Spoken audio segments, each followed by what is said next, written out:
The question was, is it just the role of the partner of the depressed person to endure whatever it is for as long as it takes? Or does the depressed person have any role at all to play to say, oh, my wife or my husband or my girlfriend or my fiance has endured this too much, it's time to snap out of it? How do they get on? If whatever it is that's bothering them, how do they come out of it? And is there also a state of no return? Somebody asks here, I think it's a Constance George, can depression lead to madness? Is there a point of no return? And is it only the role of the person dating or married to the depressed person to sort things out? Please go ahead. We're listening to your answers. Okay, can you hear me now? Yes, we can hear you, yes. Okay, all right. So now, like I said, depression could be mild and then it could be chronic. So at the mild stage, if the person that is going through it just understand that, and I think it will even happen. That's why I said, two things need to happen. It depends on the kind of relationship that you guys have. And then secondly, it depends on the person's personality.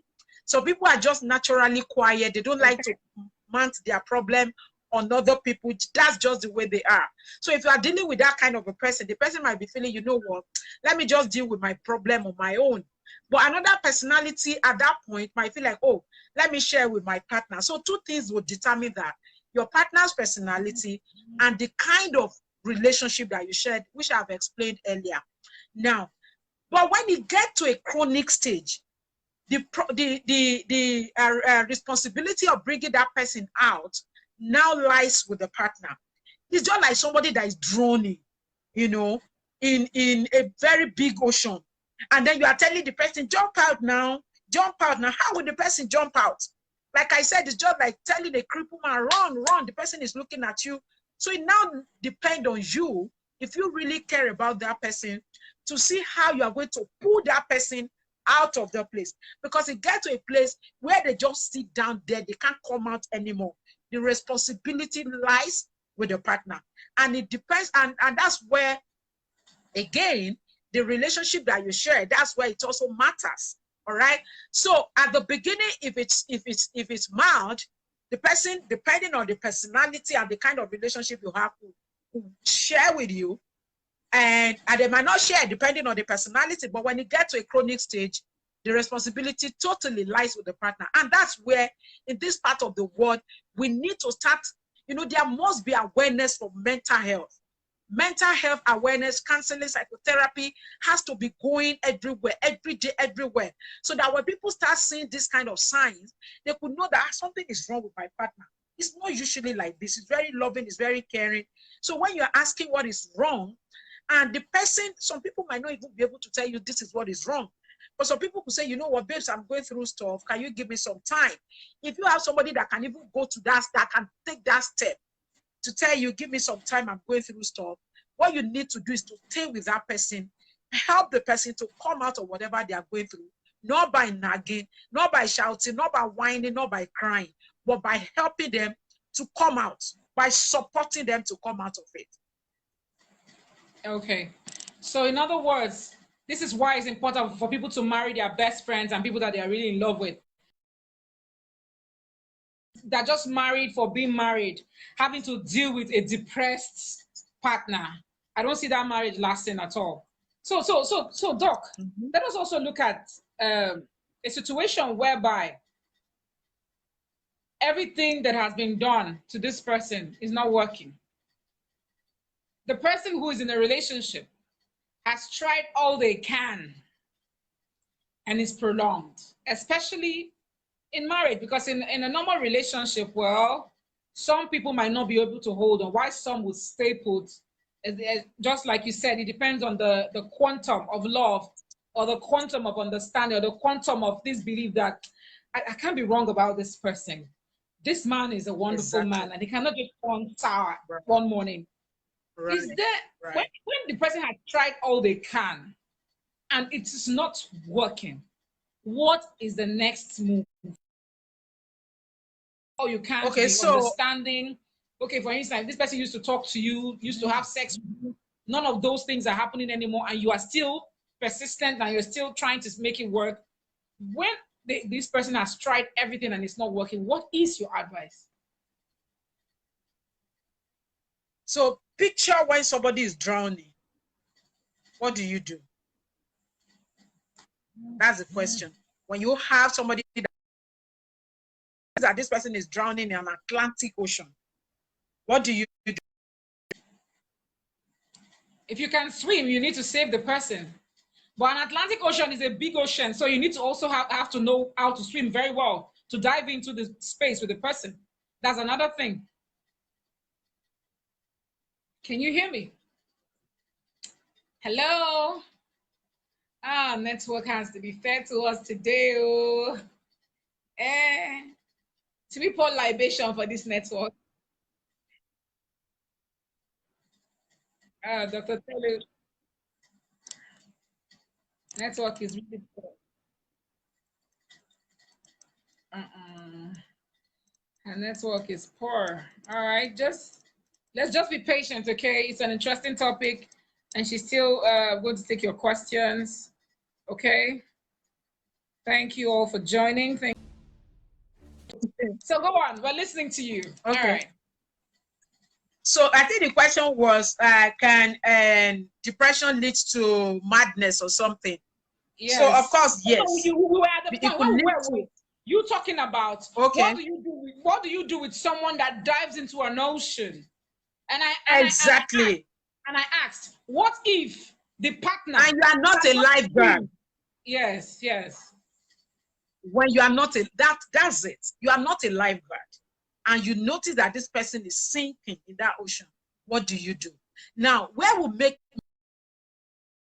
not like when somebody is physically sick, vomiting, stooling, have diarrhea, fever, malaria, typhoid. What do? You rush the person to the hospital. That's what we do. When somebody's mind is sick, you seek help. You talk to a therapist or a psychologist. That's the right thing to do.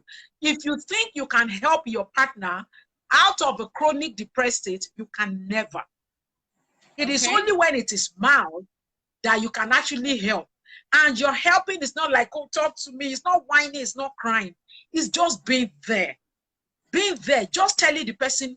You might not even say it. You could say it, but much more, you show it. And let the person know, you know what? If it remains just one person in this earth to support you in whatever you are going through, just know that I'm here. All right? Whatever it is, I am here. You can lean on my shoulder. Whenever you need to talk, I'm ready to give you a listening ear. Whenever it's going to take you to talk to me, I'm ready here, sitting, waiting to talk to you. Assurance. You need to keep reassuring the person. You need to keep letting the person know, you know what? Whatever you are going through, I am here. That is all you could do. Whether it's mild, whether it's chronic. Now, that could work very well at the mass stage. Your love, your attention, your assurance can actually pull your partner out of that depression when it is mild. But when it is chronic, what support, your assurance, all of that, you're being there for him.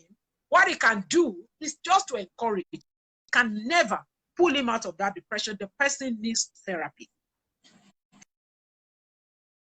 You can actually schedule the appointment for the person. All you need to do is to let the person know that, babe, listen, is affecting me, but I know it's because I know who you are.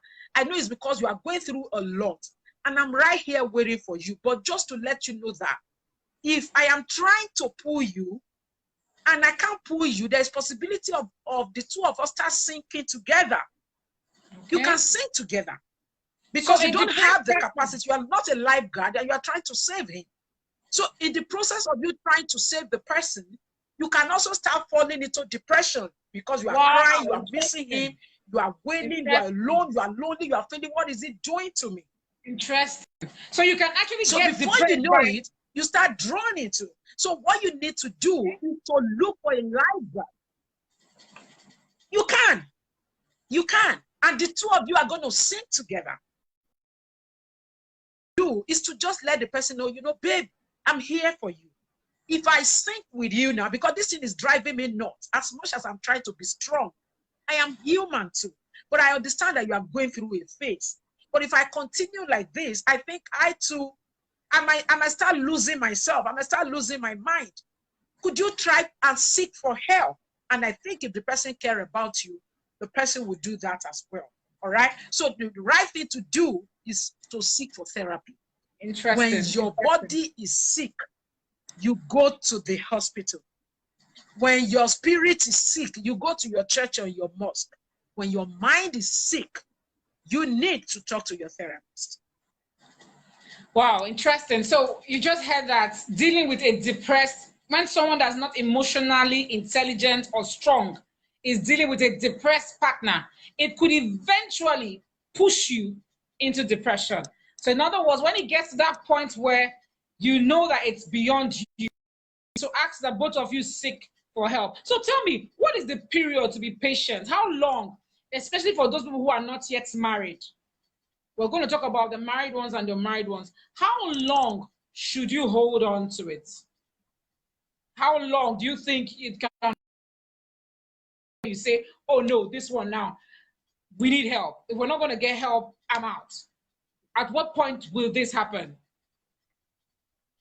In fact, relationship that is doing well, that has no depression, that has no problem, needs to talk to a relationship counselor or a marriage counselor.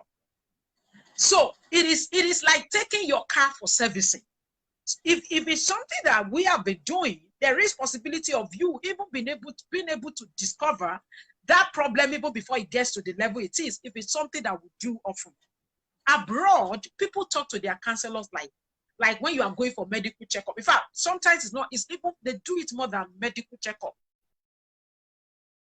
I have clients who are not, especially those who live abroad, lived abroad a lot. When they come to Nigeria and they want to talk to their counselor, most of them talk to their therapist. Most times, some of them come to my office and they'll be like, Dr. Tolu, you know what?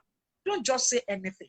They just lie down on my couch and then they just talk and talk and talk and talk, and one session is over and they're like, you know what? I'll see you some other time. I just want to talk. You don't need to say anything.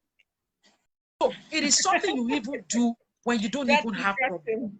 If you have done it, there's possibility, like I said, of the person not even getting into that depression at all, because you might actually have been able to help the person to analyze what is going on. Maybe the person is about dealing with a particular issue, and it's going to be very easy if you now need to see your therapist again. Person is going through issues, so it's not going to be like you have to compare, you have to force the person, because it's something that you guys are used to. So in the first place, to answer the question, it is an habit. Whether you are having depression or whether your relationship is doing well or not, cultivate the habit of talking to a therapist or a counselor. It will make it easier when you now need it. That's the first step. Now, when it is now like this, when is the right time to seek for help? Like I said, you actually need to even talk to a therapist even when you are not sick. So as soon as you discover that things are getting out of hands, the right thing to do is just to seek for help, because you know you can't fix this on your own. So instantly is the right time to say, babe, we need to seek for help. I mean, I can't continue like this. We need to do something. It is instantly. Yeah. Okay. All right. So let's quickly take questions that are coming in. Ndu James Okere says, are there practical ways to help a partner get themselves out of depression? I think you've already answered that, or do you want to throw more light on it? And then says, good job, guys. Thank you.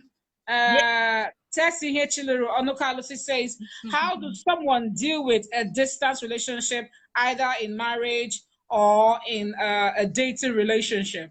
How do they deal with it? Okay. Mira Gold says, right. I do. Mira Gold, thanks for joining. Okay. Ferdinand Aziz, thanks for joining. Okay, Dr. Tolu, you want to take that question? Please, on Instagram, you can ask your questions. I know you can't see Dr. Tolu because she's on Facebook Live, but she can also answer your questions. So if you're watching us live on Instagram, know that you can actually ask your questions. We have a couple of people watching us on Instagram. You can ask your questions, okay? And she will attend to your questions, any relationship question. Dr. Tolu, go ahead with the answers, please. All right, so the first one says practical ways. Like I said, don't whine. So it's going to be counterproductive. to be crying and be whining and be saying, can't you see, I am here, I'm dying. Like, it's going to be counterproductive. So as much as possible, I know that it might be difficult for you as a partner, but you can't even afford to lose yourself at that time. So that's not the time to mount pressure on your partner. You just need to be there. If your action could speak louder than your voice, better for you. So all you need to let the person know is that I am here for you. Reassure the person. Be there for the person. Give the person your shoulder to lean on. If there are things that the person loves to do, you can actually encourage them. Like, okay, babe, maybe the person loves to do certain things. You can we do it together? I mean, there are things maybe you don't even love to do. For example, you don't like to watch movie. And you know that this person loves to watch movie. Maybe on the normal day, the person will be dragging you. Debby, let's go and watch movie. But this day, you be the one to because the person does not even have the capacity to say, I want to even watch movie. Not to talk of pulling you. So you can babe, can I take you out for movies today? Can I take you out for lunch? Just introduce things that they love to do to them. Make them, you can even tell the person, if you are in a distant relationship or you are not around the person, which I'm coming to that, you can tell the person, can we watch comedy movies together? The two of you could be watching it together and be laughing together. You just look for things that will lighten up the mood. All right. And who knows, in the process of doing that, the person might be able to even open up like, babe, see what I'm actually going through. But just be there for the person. Give the person 100% assurance. Let the person be able, you see, apply empathy. Empathy is one of the skills of counseling. But you should apply it in a way that the person could be able to say, you know what? Even if there's nobody with me in this, I know Debby will always be there. So the person should be able to say that even when you are not there, to answer that question. And then the second question says, how do you deal with a long-distance relationship? Funny, I prefer a long-distance relationship personally to a close one. Personally. Okay. And I could give you 1,001 reasons why I prefer that. Right? So, but every relationship, whether you are in a close relationship or in a distant relationship, or you are in a living relationship, they both have their advantages and disadvantages. That's the truth. But for me, I still prefer the advantages of a distant relationship. Now, what am I talking about? If you are in a distant relationship, you are not at each other's faces. You are not in each other's spaces. You are not, you don't get on each other's nerves so easily. Because the spaces you have time, and then you have time to develop yourself. You have time, if you have education, you have career, you have dreams you want to pursue, you have time to develop them. Now, and it's just like when you are in a distant relationship, when the person is coming, so as much as possible, and when I say distant, as much as possible, there must be way to see yourself intermittently. So it mustn't be something of 1 year, 2 years, 3 years you are not seeing. I don't think. Oh, we just lost her, but she's going to come back. Don't worry, she's already answering a question. Notice some of you called the line. I said those of you to call, and perhaps maybe you want to ask a question. You don't want them to know you're the one asking the question. I told you can actually reach us on the phone. She's going to come back and we'll be getting into you actually getting to call. We're going to do that for another 20 minutes and then it will be all for tonight. All right. We started a bit late, but I guess it's interesting. So it's worth the while. And that's why I refuse to give up. Okay, it's Factual Chat with Debby and we're doing the chat and it's going so well. She's back on. Okay. You're welcome.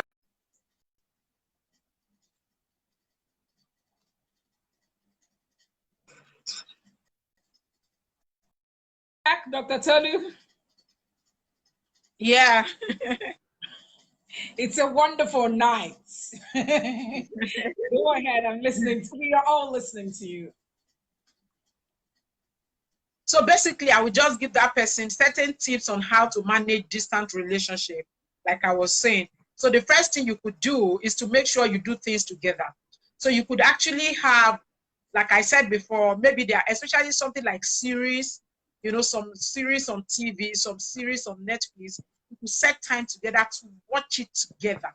So you could do things together. You could have game, you could have sport, you can have time to jog together, you could have time to swim together. So make sure you have activities that are peculiar just to the two of you. All right. So things that you could do there, especially something like series, you know, some series on TV, some series on Netflix. You could set time together to watch it together.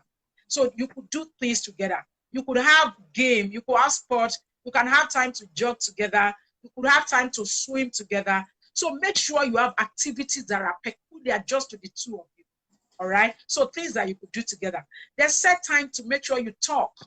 Make sure you guys have time that you talk your own time. If it's 30 minutes, it is 1 hour a day. You know the time that you need to talk and you are talking. Then you can, I mean, internet has made things so easy. You can do FaceTime. You can do a lot of things. You can actually have as phone sex if it's something you are open to. So you don't even feel like you are lagging behind in the place of having sex. If it's something you are open to, you could have phone sex. So you could also pursue dreams, pursue your aspiration, keep yourself busy when the person is not around. And again, when the person is coming, it can give you opportunity to prepare. You know that when you have not seen somebody for a long time, sex feels great. So that Really? will actually be a good opportunity for you. Yeah, that could be a good opportunity for you to like, okay, you know what? You see, when you're in a distant relationship, as long as it's not the lifespan of that distance is not too long, it makes you know, it's like you are dating all over again. If you understand, it's like you are dating. As long as there is an understanding between the two of you, and like I said, everything I keep saying, the bond that you share is very, very important, because the bond that you share should be able to withstand the storms, the stress, the distraction that comes with living separately. If you are not sure of the kind of person you are dealing with, don't even enter into a distant relationship. You need to be very sure. As long as there is no yes or no answer, I feel like distant relationship is actually more preferable. But the first thing you need to understand is, what do we share? What are we sharing? What kind of bond? What kind of person is this person? Can I leave this person for 6 months and everything will be fine? And I don't even buy to all of that. But even if you have to, I don't buy it to long span. But if you have, I mean, long lifespan of distance. But even if you have to do that, you need to set up rules, regulations, what works for you, how you're going to talk, how you're going to be doing things together, what you're going to be using to keep yourself busy, and all of that.